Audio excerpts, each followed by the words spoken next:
Halo, jumpa lagi bersama saya Cosmas Trianggoro. Seperti biasa, di channel ini saya akan mengajak rekan-rekan sekalian untuk berdiskusi tentang konsep-konsep fisika. Nah, pada kesempatan kali ini saya akan mengajak rekan-rekan sekalian untuk uh, membahas tentang hukum Newton. Jadi, namanya hukum Newton berarti hukum yang ditemukan oleh Newton.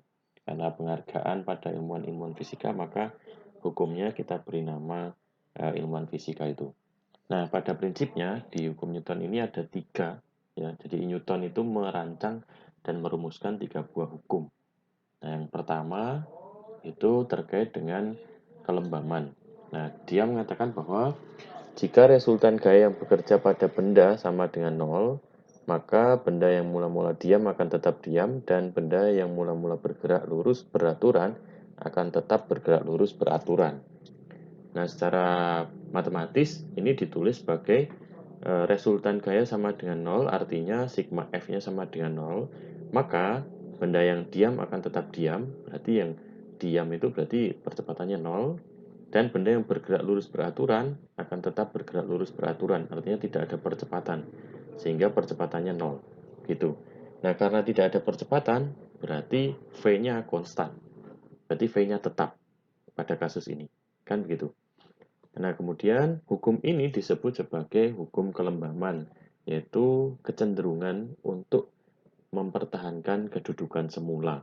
Nah, itu yang dikenal sebagai hukum pertama Newton. Kemudian, contoh atau aplikasi pada hukum pertama Newton ini misalkan ketika kita berada di dalam mobil yang mula-mula diam, kemudian mobil itu bergerak dengan tiba-tiba. Nah, maka kita akan merasakan atau badan kita ini akan seolah-olah terdorong ke belakang begitu.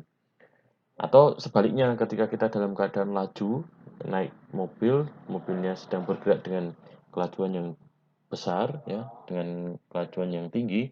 Nah, lalu tiba-tiba direm mendadak, maka yang terjadi adalah kita akan terdorong ke depan. Nah, kebanyakan di mobil-mobil makanya dipasang seat belt untuk menahan kita ketika ada hal-hal tertentu yang memaksa harus mengerem mendadak sehingga kita bisa terlindungi dan tidak terbentur di benda-benda yang ada di depan ruangan mobil itu. Begitu. Yang kedua ini yaitu tentang hukum kedua Newton. Ini bicara soal percepatan. Jadi kalau di video sebelumnya saya bicara soal percepatan pada kinematika gerak, yaitu perubahan kecepatan tiap waktu. Nah, di sini ternyata percepatan itu juga disebabkan oleh adanya resultan gaya yang bekerja pada sebuah benda yang bermassa tertentu, gitu. Nah, di sini hukum kedua Newton ini mengatakan bahwa percepatan yang ditimbulkan oleh dua buah gaya atau lebih ya yang bekerja pada suatu benda ini berbanding lurus dengan resultan gayanya dan berbanding terbalik dengan massa benda. Nah, secara matematis dapat ditulis A sama dengan sigma F per M. Dengan A ini percepatan benda, kemudian M ini adalah massa benda, sigma F ini adalah resultan gaya yang bekerja pada benda. Nah, jadi sekarang kalian punya tambahan informasi bahwa percepatan itu bisa ditentukan dari perubahan kecepatan tiap waktu. Jadi dari informasi perubahan kecepatan tiap waktu atau juga bisa dari hukum Newton ini, yaitu penyebab adanya percepatan adalah resultan gaya yang bekerja pada masa tertentu. Nah, ini hal yang baru ya untuk kalian. Dalam bentuk matematis kita bisa menulis dengan persamaan yang lain. Jadi kita operasikan matematik ya, M dikalikan dengan A, maka akan muncul sigma F sama dengan M kali A.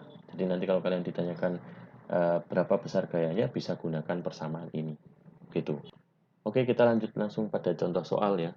Sebuah benda masanya 4 kg ditarik dengan gaya 50 Newton sehingga benda bergerak. Berapa percepatan yang dialami oleh benda tersebut? Nah, ini kita diminta untuk menentukan percepatannya. Baik, silahkan kalian bisa pause sejenak video ini untuk mencoba mengerjakan dan berlatih mengerjakan. Baik, jika sudah selesai, kita akan bahas ya. Pertama, informasi dari soal kita peroleh yaitu masanya 4 kg, ada benda masanya 4 kg, lalu benda itu ditarik oleh gaya sebesar 50 Newton. Maka yang ditanyakan adalah berapa percepatan yang dihasilkan oleh gaya tersebut. Maka kita bisa menggunakan persamaan ini. Mengapa? Karena informasi yang kita peroleh yaitu gaya dan massa. Kalau ada informasi perubahan kecepatan dan waktu, maka kita menggunakan konsep kinematika gerak tentang percepatan yang sudah saya jelaskan pada video sebelumnya.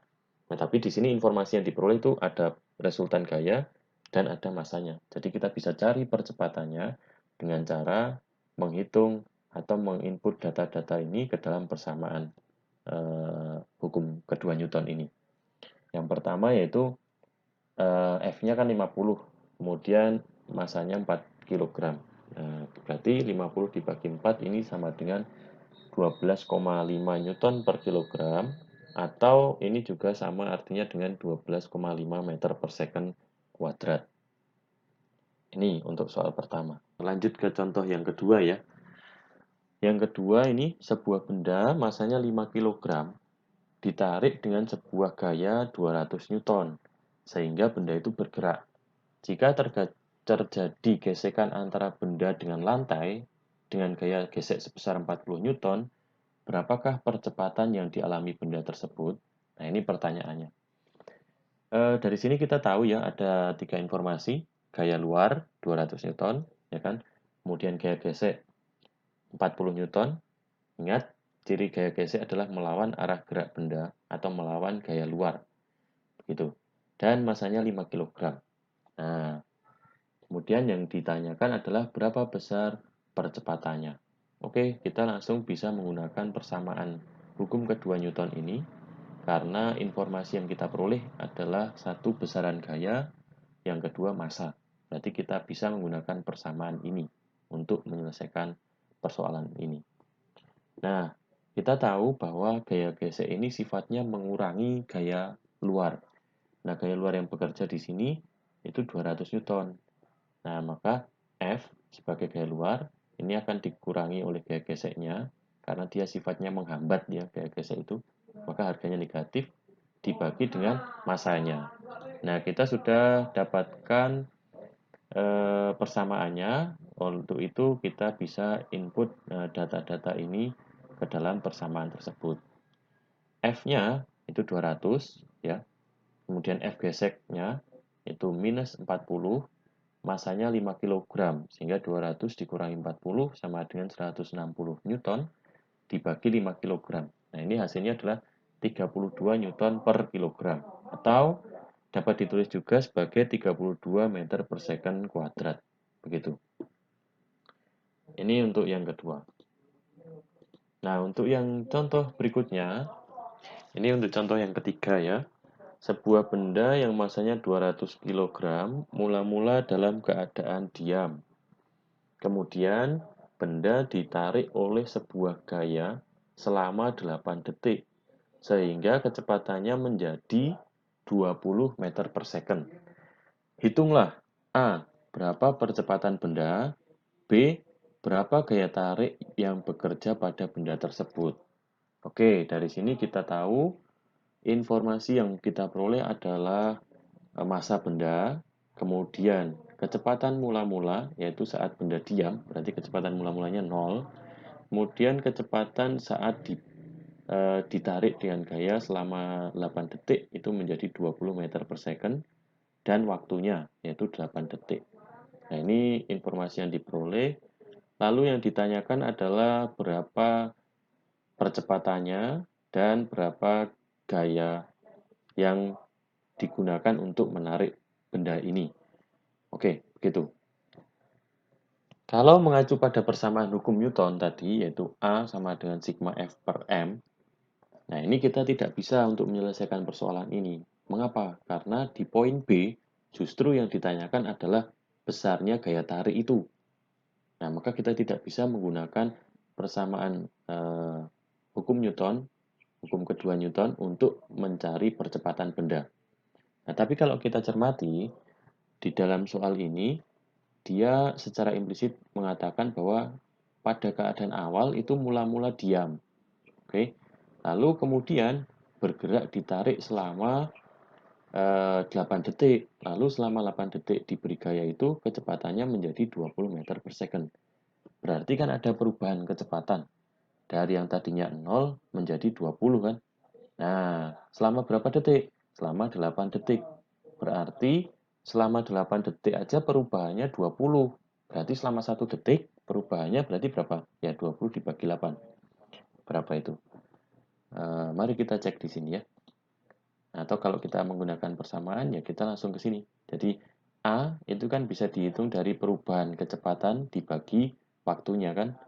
Nah, perubahan kecepatan ya berarti kecepatan akhir dikurangi kecepatan awal dibagi dengan waktunya, yaitu 20 dikurangi 0 dibagi dengan 8. Nah, maka hasilnya adalah 2,5. Jadi, percepatan yang diperoleh dalam keadaan ini karena dalam waktu 8 detik kecepatannya berubah dari 0 menjadi 20 meter per second, maka tiap detiknya itu nambah 2,5 meter per second. Nah, itulah percepatannya pada kasus ini. Nah, ini saya tidak akan perdalam lagi ya, karena saya sudah berikan penjelasannya di video sebelumnya tentang percepatan. Nah, kalau kita sudah tahu besarnya percepatan yang dialami benda, maka sekarang kita bisa hitung berapa gaya yang bekerja, yaitu dengan menggunakan persamaan hukum kedua Newton itu.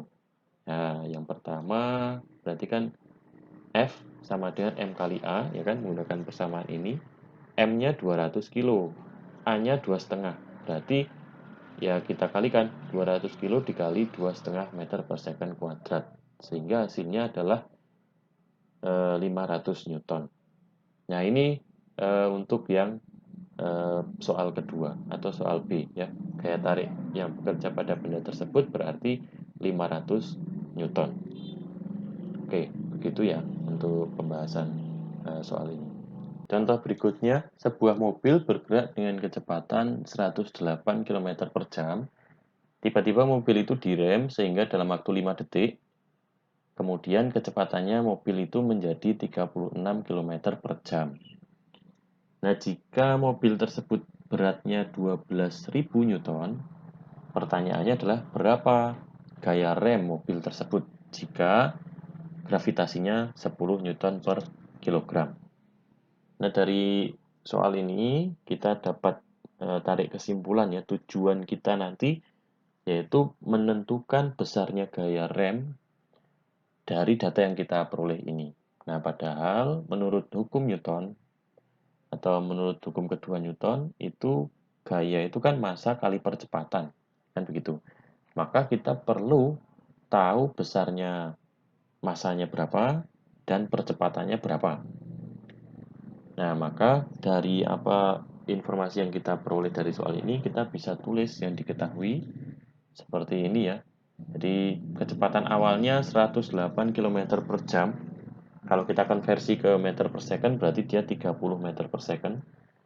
Lalu, kecepatan akhirnya 36 km per jam. Kalau kita konversi ke meter per second, maka dia 10 meter per second. Kemudian, waktunya 5 detik. Lalu beratnya 12.000 Newton dan gravitasinya 10. Nah, yang ditanyakan gayanya berapa? Nah, seperti yang tadi saya katakan di awal, di sini kita butuh informasi massa dan percepatan. Oke. Kalau kita cermati di sini, percepatannya kita sebenarnya sudah bisa tahu ya. Kalau kalian benar-benar memperhatikan video tutorial saya tentang percepatan, nah mari kita cermati di sini tanpa kita menghitung ya. Artinya tanpa menggunakan rumus gitu. Kalau kita cermati awalnya kan kecepatannya 30, ya kan? Lalu karena direm menjadi 10. Berarti kan perubahannya dari 30 ke 10 itu kan negatif 20. Betul ya? Jadi berkurang sebesar 20 kan? Maka negatif 20 meter per second. Ini perubahan kecepatannya. Selama berapa detik? Selama 5 detik. Berarti selama 5 detik kecepatannya berubah sebesar negatif 20 meter per second. Gitu kan? Atau selama 5 detik kecepatannya berkurang 20 meter per second. Ketika kita menggunakan kata berkurang, maka tanda negatifnya hilang. Tapi kalau kita mengatakan kecepatannya berubah sebesar berarti negatif 20 meter per second, karena ini ada pengurangannya. Gitu. Berarti selama 1 detik, kecepatannya akan berkurang sebesar ya 4 meter per second. Karena dalam 5 detik aja 20. Kalau 1 detik berarti kan 4, yaitu 20 bagi 5. Nah, itu untuk percepatannya. Nah, kalau kita mau menggunakan persamaan, kalian bisa menggunakan persamaan ini. Persamaan matematisnya tentang percepatan. Dan kita tahu persamaan ini juga mengatakan hal yang sama, yaitu perubahan kecepatan dibagi waktu. Perubahan kecepatan kan berarti kecepatan akhir dikurangi kecepatan awal. Kecepatan akhirnya 10, kecepatan awalnya 30, dibagi 5, karena waktunya 5 second. Maka kita peroleh negatif 20 dibagi 5, yaitu negatif 4. Nah, sekarang setelah kita tahu percepatan, kita kan tadi butuh besaran massa ya, butuh informasi tentang massanya berapa. Nah, kalau kita cermati di sini ada berat mobil itu 12.000 Newton, gravitasinya 10 Newton per kilogram. Kita tahu gaya berat, tahu gravitasi, berarti kita tahu massa bendanya, yaitu dengan cara gaya berat dibagi gravitasinya, yaitu berapa? 12.000 Newton dibagi 10 Newton per kilogram, yaitu 1.200 kilogram ya, maaf. Maka dengan demikian kita bisa hitung besar gaya yang bekerja dengan menggunakan persamaan hukum kedua Newton ini, yaitu massa dikali percepatannya. Massanya 12.200 kg, percepatannya negatif 4 meter per second kuadrat. Berarti gaya yang bekerja di sini adalah negatif 4.800 Newton. Berikutnya kita akan membahas tentang hukum ketiga Newton atau hukum Newton yang terakhir ya ini. Yaitu hukum ketiga Newton ini mengatakan atau berbicara tentang hukum aksi dan reaksi. Jadi jika benda pertama memberikan gaya terhadap benda kedua, maka benda kedua pun juga akan memberikan gaya terhadap benda pertama yang besarnya sama tapi berlawanan arah atau arahnya berlawanan. Sehingga secara matematis ini dituliskan sebagai F1 sama dengan negatif F2. Ya, jadi besar gayanya sama, tetapi arahnya berlawanan, maka ada tanda negatif di sini. Nah, F1 ini disebut gaya aksi, sedangkan F2 ini disebut gaya reaksi. Dan tanda negatif ini menunjukkan kedua gaya berlawanan arah. Contoh atau aplikasi dari hukum ketiga Newton itu, yang pertama, jika kita menendang tembok yang keras, maka kaki kita akan sakit gitu ya. Nah, karena kaki memberikan gaya aksi ke tembok, itu ternyata tembok juga memberikan gaya reaksi ke kaki kita, sehingga kaki kita terasa sakit. Dan tergantung dari keras pelannya atau kekuatannya kita menendang ya. Kalau makin kuat ya makin sakit kakinya. Jadi semakin besar gaya kaki ke tembok, maka makin sakit kakinya. Artinya makin besar pula gaya yang diberikan oleh dinding ke kaki kita gitu. Yang kedua ini tentang contohnya ya, sebuah buku yang diletakkan di atas meja akan mengalami gaya reaksi yang diberikan oleh meja ke buku. Nah, gaya aksinya adalah gaya berat buku, sedangkan gaya reaksinya adalah gaya normal. Nah, ini gaya normal yang arahnya tegak lurus pada bidang ya. Misalkan begini. Itu gaya normal, kemudian gaya berat. Sebagai gaya normal sebagai reaksi, gaya beratnya sebagai aksi. Ciri-ciri gaya aksi reaksi itu besarnya sama tapi berlawanan arah. Yang kedua, bekerja pada dua benda yang berbeda. Ada hubungan timbal balik. Demikian penjelasan tentang hukum Newton. Semoga bermanfaat. Sekian dan terima kasih.